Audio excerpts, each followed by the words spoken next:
On parle bien sûr français au Québec depuis très longtemps, depuis Jacques Cartier, depuis le 16e siècle. Et en fait, la première législation en matière de langue date d'aussi loin que de 1623, lorsque la coutume de Paris est établie au Québec, et notamment la fameuse habitude de parler en somme dans le patois de Paris, parce que le français était langue officielle au Québec avant même d'être une langue répandue en France même.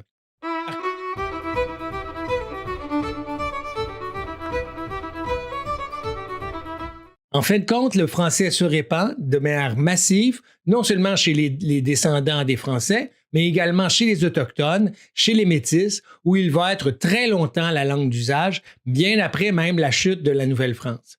Lorsqu'advient la conquête britannique de 1760, le français se retrouve dans une situation très précaire. Or, fort peu de Britanniques viennent s'installer au Québec, si bien que le français demeure la langue d'usage de plus de 95 % de la population, tout le long des années 1700 et 1800. Il va falloir attendre l'arrivée des immigrants irlandais au milieu des années 1850 pour qu'on retrouve de plus en plus le parler anglais, notamment bien sûr dans les villes de Montréal et de Québec. Or, même si les anglophones ont toujours été très minoritaires au Québec, l'anglais atteint un très grand statut.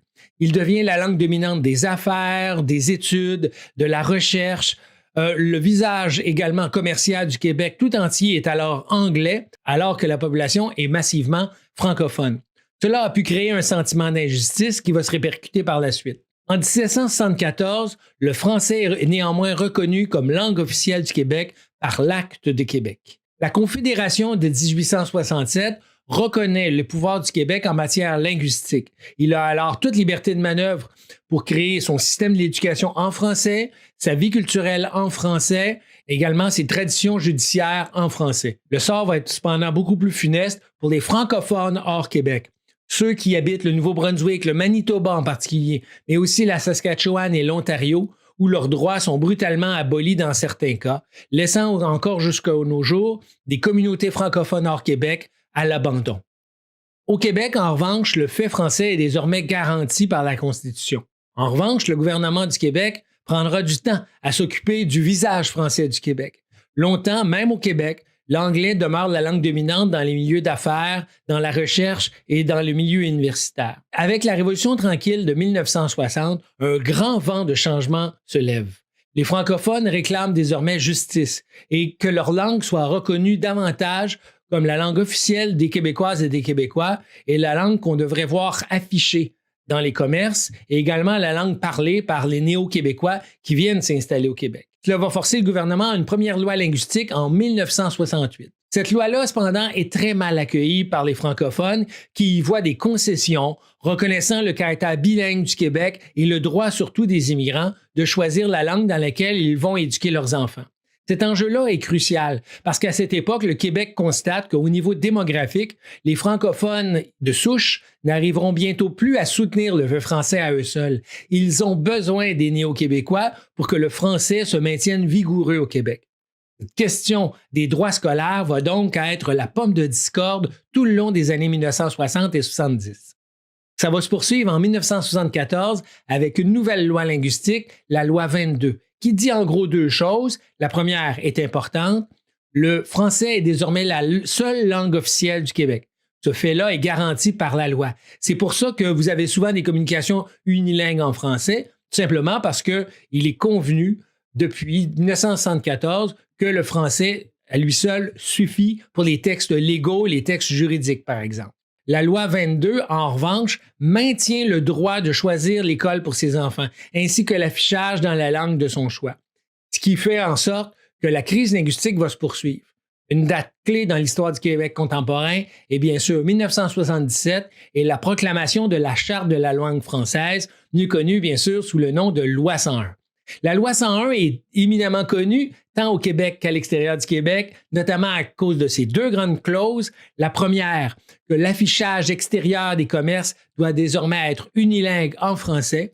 On n'a plus le droit d'utiliser des raisons sociales dans une autre langue afin de préserver le visage français du Québec et notamment de Montréal. La deuxième clause de la Loi 101 prescrit que les immigrants dont la langue maternelle n'est pas l'anglais devront expressément envoyer leurs enfants dans une école française. Cette loi-là a été Très critiquée au départ, elle assure désormais non seulement la paix linguistique au Québec, mais également la viabilité du français. Bien sûr, vous verrez aussi que la loi 101 a été beaucoup contestée, devant les tribunaux notamment, et en particulier devant la Cour suprême. Ce qui fait en sorte qu'au moment où on parle d'un renforcement de la loi 101 afin qu'elle retrouve en somme son sens, que le français puisse traverser le prochain siècle et que les Québécois, quelle que soit leur origine, puissent compter sur une langue commune, le français, qui assure la vitalité et la pérennité de la nation québécoise.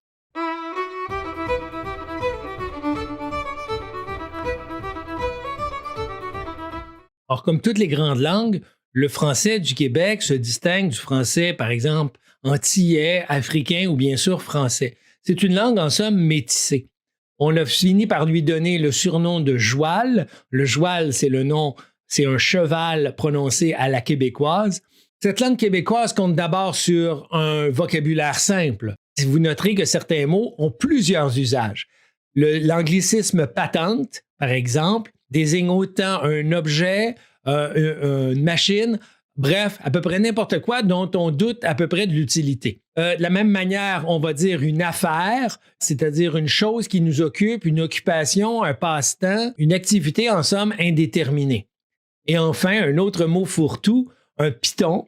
Ça vient généralement d'un jeu qu'on appelait au Québec le bingo. C'était initialement des jetons. Ça sert désormais à désigner à peu près tout ce qui est commutateur, bouton poussoir, interrupteur, bref, appuie sur le piton, pèse sur le piton, c'est-à-dire active le mécanisme. Il y a bien sûr d'autres mots fourre-tout qu'on pourrait aligner ici. Il est possible de dire plusieurs choses avec chacun d'eux. La prononciation, vous l'aurez noté, elle est approximative. Certains l'attribuent même au climat froid qui fait qu'on hésitait à ouvrir beaucoup la bouche. Peu importe, au niveau de la clarté de l'expression, la langue québécoise est un petit peu molle. On va dire, par exemple, je vais pour dire je vais. Je suis au lieu de je suis. Qu'est-ce que tu veux pour dire qu'est-ce que tu veux? Ou où c'est qu'on mange pour dire où allons-nous manger. Encore mieux, où tu vas pour désigner où vas-tu. Ne cherchez pas la logique grammaticale derrière ces expressions. L'important, c'est que vous adoptiez une sonorité, que vous ne soyez pas dérouté quand vous allez les entendre. Libre à vous ensuite de les adopter et de les utiliser vous-même. Alors que dans d'autres langues, chaque langue a ses jurons. Et si dans certaines langues, on fait référence aux matières fécales, à la sexualité ou à la famille, au Québec, preuve de l'importance du rôle du clergé dans l'histoire du Québec, où on fait essentiellement référence à des termes religieux. Le Christ désignant Jésus est une expression très courante pour exprimer mécontentement. L'hostie, c'est-à-dire l'Eucharistie, pour également le tabarnak, pour le tabernacle, et qui est utilisé lors de la messe, est également un juron de toute première classe. Bref, faites attention au moment de les utiliser parce que leur usage est condamné. C'est tout à fait disgracieux, mais il demeure que c'est un des beaux symboles d'intégration à la société québécoise, à tout le moins de les comprendre, de les connaître et même peut-être à l'occasion de les utiliser. Les termes amérindiens sont également présents dans notre vocabulaire, mais pas de façon importante. On retrouve néanmoins des termes qui sont présents au dictionnaire, tels que wapiti pour décrire un cervidé proche du cerf de Virginie, l'anorak, qui est un manteau d'hiver bouffant, rempli d'air et très léger, très pratique quand il fait très froid. Manitou, qui désigne une divinité autochtone, est dans l'usage courant. De même que igloo, ces fameuses maisons de glace que construisaient les Inuits. Le kayak également, c'est-à-dire un canot de peau de bête. Et bien sûr, des mocassins, c'est-à-dire des chaussures de cuir. Vous en trouverez de nombreux autres qui sont généralement associés au vocabulaire forestier et à la faune. Pour le meilleur et pour le pire, les anglicismes sont légion dans la langue française du Québec. Il demeure qu'ils ont tellement été déformés dans certains cas qu'on en perd l'origine exacte. Par exemple, pour désigner une voiture, le terme char, qui vient du mot car en anglais. Mais au Québec, vous devrez connaître ce terme-là tant il est utilisé pour désigner une voiture. On va également checker. Checker ne veut pas dire nécessairement postuler ou poinçonner, veut dire essentiellement surveiller. On check quelque chose, on check quelqu'un, bref, on est vigilant. Venir avec, c'est encore une formulation de l'anglais, c'est comme with, on inverse l'adverbe. En somme, venir avec, c'est-à-dire venir avec quelqu'un sans dire quelqu'un. Donc, où est Luc? Je suis venu avec.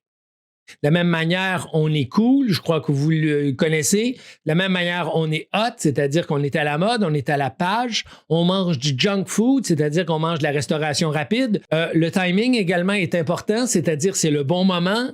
De la même manière, bien sûr, week-end pour fin de semaine, mais ça, c'est répandu dans toute la francophonie. J'ajouterai enfin, parce que c'est un beau clin d'œil à notre saison puis à notre pays, qu'on m'a dit déjà qu'en arabe, il y avait plus de 8 mots différents pour désigner le sable. Je vous dirais qu'on est pas mal au Québec, où la neige peut être désignée d'une quantité de manières. Il peut tomber de la poudreuse, c'est-à-dire une neige très légère qui vole au vent, une neige collante, on appelle aussi une neige à bonhomme, c'est-à-dire qui permet de faire des boules de neige et des forts et des bonhommes de neige, le frima, de même le grésil, qui est une toute petite pluie de glace, le verglas, bien sûr, qui est une pluie qui se glace au sol et qui peut poser des accidents en glaçant les routes. Vous allez retrouver beaucoup le terme aussi de slush. Gadou, c'est la neige qui est en voie de décomposition sur les routes, souvent sales, qui se retrouve dans les rues l'hiver. Bref, c'est un petit clin d'œil que je voulais faire aux Français québécois. Il demeure qu'en adoptant le français, vous vous joignez à une des grandes cultures du monde. Le français a non seulement une grande histoire derrière lui, mais un riche avenir, qui fait en sorte que vous adhérez à une culture mondiale qui est comprise sous toutes les latitudes et sur tous les continents. Le fait français, bien sûr, a des différences. Disons que le français québécois n'est qu'un des rameaux de la francophonie mondiale qui, sur tous les continents et dans tous les pays, se parle bien sûr avec les accents du pays.